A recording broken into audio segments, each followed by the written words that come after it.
Good evening, student. Today we are just going to start your new topic and new chapter named Forces and Law of Motion.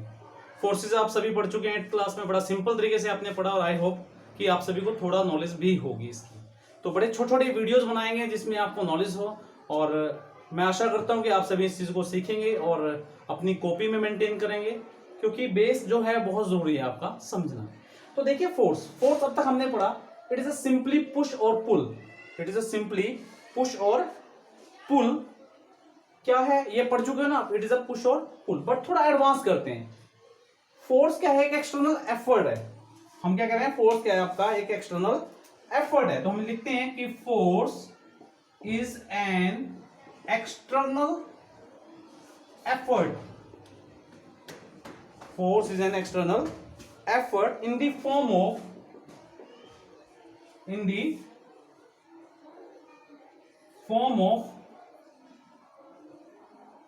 pushing, pulling, stretching।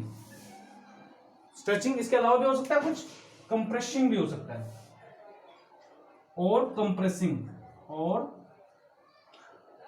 compressing which may change the state of motion, change the direction of motion, also change the shape of an object। Clear? थोड़ा सा modify किया, कुछ ज्यादा खास changes नहीं किए मैंने, तो आप ध्यान से देखिएगा। मैंने कुछ ज्यादा चेंजेस नहीं किए। मैंने लिखा फोर्स सिंपली पुश और पुल, जो कि आप पढ़ते आए हो, और लेकिन मैंने थोड़ा एडवांस दे दिया इसको कि फोर्स क्या एक एक्सटर्नल एफर्ट है। एक्सटर्नल एफर्ट होता है, आपने फोर्स लगाया, क्या क्या हो सकता है? पुशिंग भी हो सकती है, पुलिंग भी हो सकती है, स्ट्रेचिंग भी हो सकती है, कंप्रेसिंग भी हो सकती है, और उससे क्या क्या हो सकता है? उसके बाद क्या क्या हो सकता है? Which may change the state of rest, which may change the state of motion. अगर कोई चीज मोशन में है तो उसको रोक सकते हैं, अगर कोई रुकी है तो उसको मोशन में ला सकते हैं। किसी चीज की शेप को चेंज कर सकते हैं, जैसे फुटबॉल क्या है, उसके ऊपर आप खड़े हो जाते हो तो पिचर जाती है वो, ठीक है। डायरेक्शन कोई सीधी आ रही है, आपने टक्कर किया, हिट दिया उसको, तो डायरेक्शन चेंज हो जाएगी। तो थोड़ी सी एडवांस लेवल की हमने फोर्स की डेफिनेशन को चेंज किया। क्लियर? ये आपको नोट डाउन करना है, कीजिए, डेफिनेशन को नोट डाउन कीजिए फटाफट से। नेक्स्ट आता है आपका balanced force. Balanced force basically क्या होती है? अगर सभी फोर्सेस का रिजल्टेंट जीरो हो जाए, if the resultant of all forces acting on a body is zero,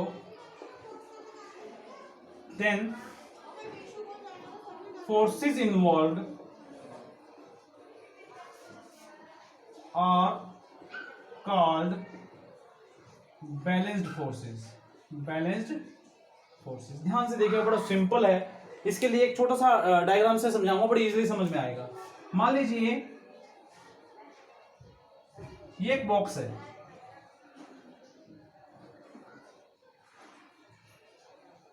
clear? ये एक बॉक्स ले लिया आपने। इस बॉक्स पे अगर आप ध्यान से देखिए, मान लीजिए इस पॉइंट पे हमने एक हुक लगा दी, इस पॉइंट पे एक हुक लगा दी, इस पॉइंट पे एक हुक लगा दी, और एक इस पॉइंट पे हुक लगा दी।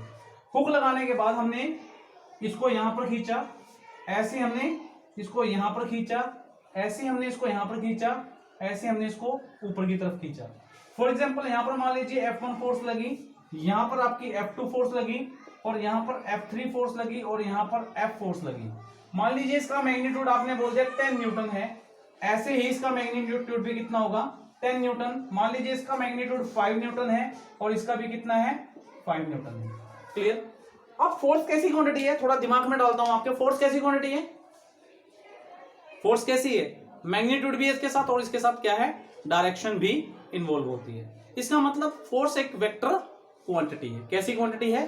वेक्टर क्वांटिटी है।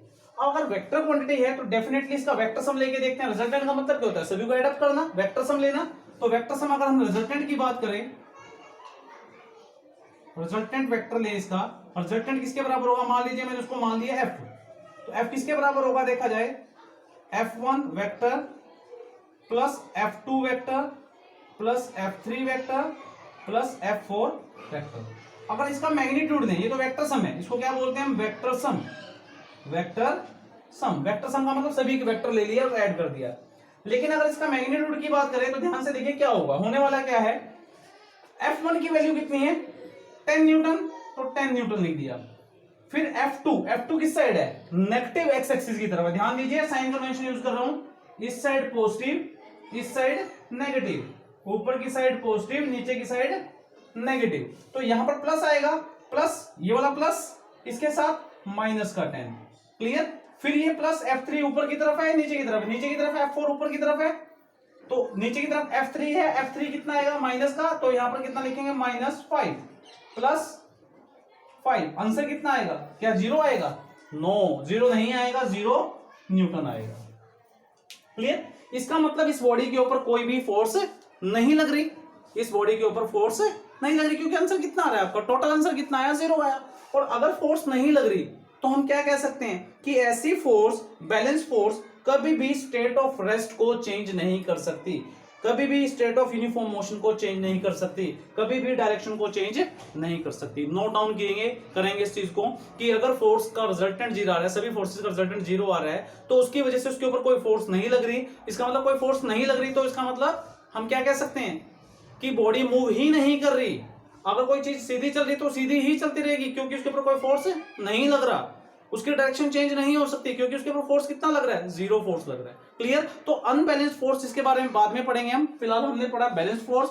बैलेंस फोर्स वो होती हैं जिसमें सभी फोर्सेस को जब हम जोड़ कर देते हैं, जमा कर देते हैं, ऐड कर देते हैं, तो आंसर हमारा 0 आना चाहिए। इसका मतलब no force is acting on the body at that moment of time, and it does mean that there will be no change in the state of rest, state of uniform motion और the direction of the object, clear. Note down करेंगे फटाफट से इसको। अब बात करते हैं unbalanced force की, ठीक है, अनबैलेंस्ड फोर्स की। तो हमने लिखा है if the resultant of all forces acting on a body is not 0, यानी अगर मान लीजिए सभी फोर्सेस को ऐड अप कर दें और हम ये कहीं ऐड करने के बाद आंसर 0 नहीं आता, एक नॉन जीरो क्वांटिटी आती है, तो उस केस में हम क्या बोल देंगे कि हमारी जो फोर्सेस हैं वो कैसी हैं, अनबैलेंस्ड हैं। डायग्राम को दोबारा रिपीट करते हुए, साइन कन्वेंशन अभी मैंने आपको बताई थी, साइन कन्वेंशन मतलब this diagram, positive X axis, negative X axis, positive Y axis, negative Y axis. तो यहां पर अगर हम इसका रिजल्टेंट दें तो रिजल्टेंट के लिए हमारा फिर दोबारा वेक्टर सम आएगा, that is equal to f1 plus f2 plus f3 plus f4, ये रिजल्टेंट आएगा। अगर इसका मैग्नीट्यूड दें तो कितना आएगा, देखिए कितना आएगा, 10 प्लस -8 प्लस 5 -5, अब आंसर कितना आएगा 2 newton, that is not equal to 0, यानी कोई ना कोई फोर्स हमारे पास लग रहा है। अगर कोई ना कोई फोर्स हमारे पास लग रहा है तो definitely there should be a change in the state of rest और द यूनिफॉर्म मोशन और the direction of object. Clear हो गई है। तो आज हमने क्या पढ़ा, रिपीट करेंगे। सबसे पहले हमने फोर्स की डेफिनेशन को पढ़ा। फोर्स की डेफिनेशन पढ़ने के बाद हमने फोर्स की 2 टाइप पढ़ी जो आजकल हम फेस करते हैं रियल लाइफ के अंदर, दैट इज बैलेंस्ड और अनबैलेंस्ड फोर्स। क्लियर किया यहां तक को आपको नोट डाउन करना है। इसको नोट डाउन करने के बाद आपने कॉपी में इसको लिखना है, डायग्राम बनाने हैं, खुद के भी सेल्फ नोट्स बनाने हैं, ताकि नेक्स्ट लेक्चर के लिए मैं आपको नेक्स्ट वर्क दूं और साथ में न्यूमेरिकल्स को भी फॉलो हम करें। Thank you very much.